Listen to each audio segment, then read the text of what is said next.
अब तो अच्छा लग रहा है। अब ये बनाना था जब से साफ़ सफाई बहुत अच्छे हो रहे हैं।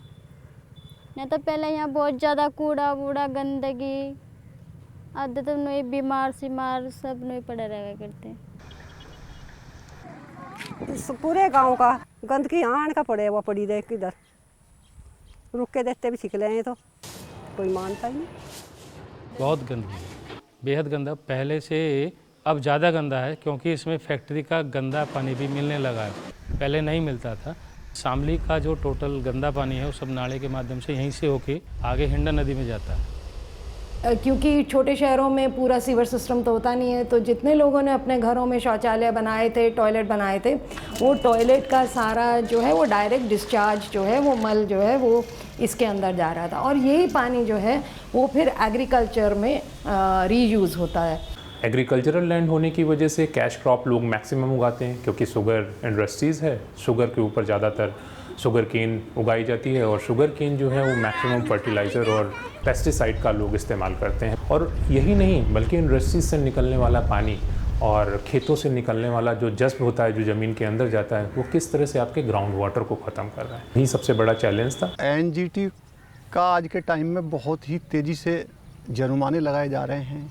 एनजीटी का प्रयास है कि पानी स्वच्छ और शुद्ध होने के बाद ही नदी नालों में जाए, तो हमारे यहाँ भी ये पानी सब घूमता हुआ हिंडन वगैरह में पहुँच जाता है। फिलहाल हमारे पास एसटीपी वगैरह की कोई व्यवस्था नहीं थी और सरकार से प्रयास के बाद भी इतनी धनराशि उपलब्ध नहीं हो पा रही थी। जल जीवन मिशन अर्बन के अंडर सरकार कुछ बड़े इंटरेस्टिंग वाटर रिफॉर्म्स, पानी के रिफॉर्म्स करना चाह रही है। उनमें से एक जो उनका बड़ा इम्पॉर्टेंट रिफॉर्म है वो है वेस्ट वाटर को ट्रीट करना और रीयूज़ करना। और पानी के साफ़ करने के बारे में हम जब भी सोचते थे तो हमारा यही कंसर्न रहता कि हम एसटीपी पे जाएं, लेकिन वहाँ पे हमारे पास बजट की अवेलेबिलिटी इतनी नहीं थी, इसलिए हमें कोई ऐसा रास्ता चाहिए था जो कम बजट में हमें अच्छा रिजल्ट दे सके। एक्चुअल में डीवाट जो है decentralised waste water treatment system है, ये पूरी तरह से डिसेंट्रलाइज सिस्टम है जो कि जिसका वेस्ट वाटर जो भी होता है वो एक नेचुरल ढंग से इसका ट्रीटमेंट होता है जिसको हम फाइटो रेमेडिएशन भी कहते हैं। तो हमने क्योर इंडिया के माध्यम से नगर पालिका द्वारा फाइटो रेमेडिएशन की व्यवस्था की गई और इसको बनाया गया। डीवाट जो है 4 पार्ट में डिवाइड होता है। एक तो होता है जिसमें आपका नॉर्मल छनन होता है जिसमें आपका फिल्ट्रेशन होता है पानी का। दूसरा होता है कि आपका जो सेडिमेंटेशन यानी अवसादन प्रक्रिया होती है तो उसके लिए हम अलग से एक चैम्बर क्रिएट करते हैं जिससे कि जितने भी भारी पार्टिकल हैं वो वहाँ पर रुक पाएँ। फिर उसके बाद होता है इसमें कि हम इसमें क्योंकि ऑर्गेनिक मटेरियल होता है तो उसके लिए हम ये है एनारोबिक फ़िल्टर्स बनाते हैं जिसमें ये पानी रुक पाए और पानी रुकने के बाद इसमें बैक्टीरिया और वायरस हो पाएँ जिसको उसमें होने वाले जितने भी ऑर्गेनिक मैटर्स हैं उनको वो डिज़ोल्व करता है। और उसके बाद फिर अब इसमें तो बदबू रहती है इस पानी में, तो इसको और फर्दर पॉलिश करने के लिए जो है एनारोबिक टैंकर से गुजारते हैं। इस एनारोबिक में क्या होता है कि हम केना इंडिका प्लांटेशन का इस्तेमाल करते हैं जो कि रूट जो हैं उसको ट्रीट करती हैं, पानी को पॉलिश करती हैं। और ये सारी जो प्रक्रियाएं हैं वो कहीं पर अप फ्लो है, कहीं पर डाउन फ्लो है, कहीं पर आप इसको ग्रेवल्स के बीच से पानी को निकालते हैं जिससे कि जितनी भी अशुद्धियां हैं उन इन सारे प्रोसेस में रह जाएं। और ये पानी जो सिस्टम है पूरा ये वेस्ट वाटर को 7 से 10 दिन तक अपने अंदर रखता है और उसके बाद फिर फाइनली वो जो है फाइनल प्रोडक्ट में बाहर निकालता है। ये हमने ट्रीटेड वाटर है जो हमने आफ्टर ट्रीटमेंट हमारा निकल गया। पहला जो हमारा था कि टेक्निक कहाँ से हम लेके आए, क्योंकि हमारे पास इस तरह की टेक्निक नहीं थी। इसके लिए हमें जब क्योर इंडिया से जुड़े तो उन्होंने हमारे को गाइड किया कि ये ऐसे ऐसे हो सकता है। हमारे पास अब एक टेक्निक आ चुकी थी। प्री फिजिबिलिटी रिपोर्ट हमने निकाल ली, उसमें जैसे ज़मीन होगी, फिर फाइनेंस कैसे होता है, तो काम कैसे करेगा, ये सारी की सारी चीज़ें हमारे पास आ गई। उसके बाद हमने काम स्टार्ट किया।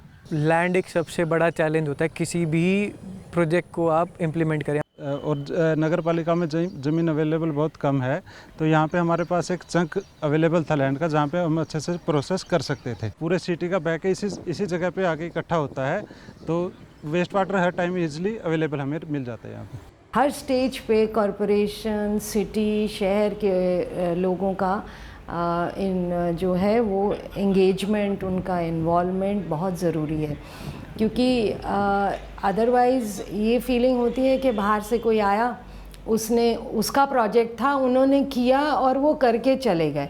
लेकिन अब ये प्रोजेक्ट ऐसा है जो लोगों की अपनी आवश्यकता, उनकी नीड्स के से निकल के आया है, उनकी परेशानियों का एक सल्यूशन था। हमें पता चला है कि जो नाला है उसका गंदा पानी को साफ़ करके, ठीक करके उसको यूजेबल बनाया जा रहा है। जो इसका रीयूज़ हम फर्दर पानी को जो कर रहे हैं, आगे इसको हमने मियावाकी कॉन्सेप्ट पे एक आगे रीयूज़ एक हमने छोटा सा, आप कह सकते हैं एक फॉरेस्ट काइंड ऑफ, हमने मैन मेड फॉरेस्ट क्रिएट किया है, जिससे वो फर्दर पानी आपको रीयूज़ करेंगे। उत्तर प्रदेश के वेस्टर्न पार्ट में ये पहला हमारा वेस्ट वाटर ट्रीटमेंट प्लांट हमारा लागू हुआ। इसको देख के और दूसरे डिस्ट्रिक्ट से भी यूज़ आए, देख के गए, नगर पालिका के अधिकारी आए, देख के गए।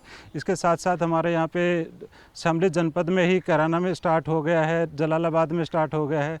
मैं तो ये मानूंगा कि हमारे शहर को, हमारी नगर पालिका को एक आगे बढ़ रही है, एक पहचान बन रही है हमारी, और इससे काफ़ी लाभ मिल रहा है, क्योंकि मॉडल के रूप में भी है कि ये एक अपना एक मोटिव था कि हम लाइट हाउस की तरह सिस्टम को लेके आएँ। It was very gratifying.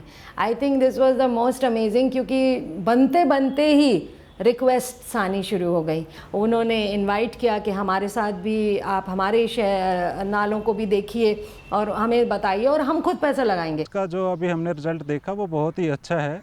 भविष्य में ये बहुत ही कारगर होगा, क्योंकि एसटीपी का ऑपरेशन एंड मेंटेनेंस का कॉस्ट बहुत ज़्यादा हो जाता है।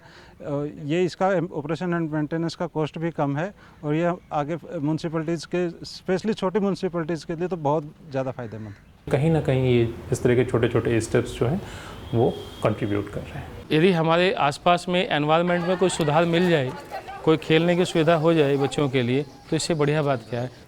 बच्चे स्कूल में तान का झूल खेल रहे, और भी अच्छा लगेगा। हाँ, साफ सफाई तो हो जाता, छोड़ो ही ना यहाँ से कसा काम। हाँ जी, हम तो खुशी है।